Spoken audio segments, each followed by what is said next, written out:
Personal லைஃப்லேயே இந்த குஷியில் படத்தில் சொல்லுவாங்கள்ல, ஈகோ பிடிச்ச ஆளா நீங்கள்? கண்டிப்பாக பிஸ்னஸில் இது செட் ஆகாதுங்க. ஏன்னா பிஸ்னஸில் நம்ம நம்ப வேண்டியது, நம்ம பார்க்க வேண்டிய விஷயங்கள், process, facts, output, input, results எல்லாம் அந்த விஷயங்கள் மட்டும்தான். இங்கே எமோஷன்ஸ்க்கோ ஈகோக்கோ சுத்தமாக இடம் கிடையாது.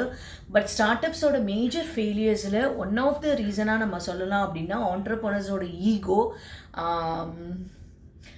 அன்லிமிட்டடாக இருக்கும் சம்டைம்ஸ். யா பொதுவாகவே இது பார்க்க முடியுது. பிகாஸ் அது கான்ஃபிடென்ஸோட கன்ஃபியூஸ் பண்ணிக்கிறாங்களா என்னங்கிறது அது இண்டிவிஜுவலை பொறுத்து. Again confidence is different, ego is different. இப்போ நம்ம நிறைய போட்டுட்டு நம்ம ஒழுங்கான கதவை தட்டுறோமா இல்லை ஒழுங்கான பார்த்து எடுத்து போகிறோமான்னு கூட தெரியாமல் நான் எப்படி வேணாலும் எனக்கு இது முடிச்சுனா என்ன அடுத்தது அப்படின்னு நம்ம பண்ணினோம்னா கண்டிப்பாக அந்த ஈகோ நமக்கு திருப்பி ஆப்பு வைக்கும். சில உண்மைகளை ஒத்துக்க தான் வேணும். நம்ம எதையுமே பிளைண்ட் ஃபோல்டடாக ஆஸ் அன் ஆண்டர்ப்ரனர் பார்க்கக்கூடாது. பிஸ்னஸில் கண்டிப்பாக பார்க்கக்கூடாது. உங்கள் கண்ணை கட்டுற எதாக இருந்தாலும் பிஸ்னஸில் இருக்குன்னா அதை தூக்கி தூர போடுங்க. அப்போ தான் உங்களால் சக்ஸஸ் பார்க்க முடியும்.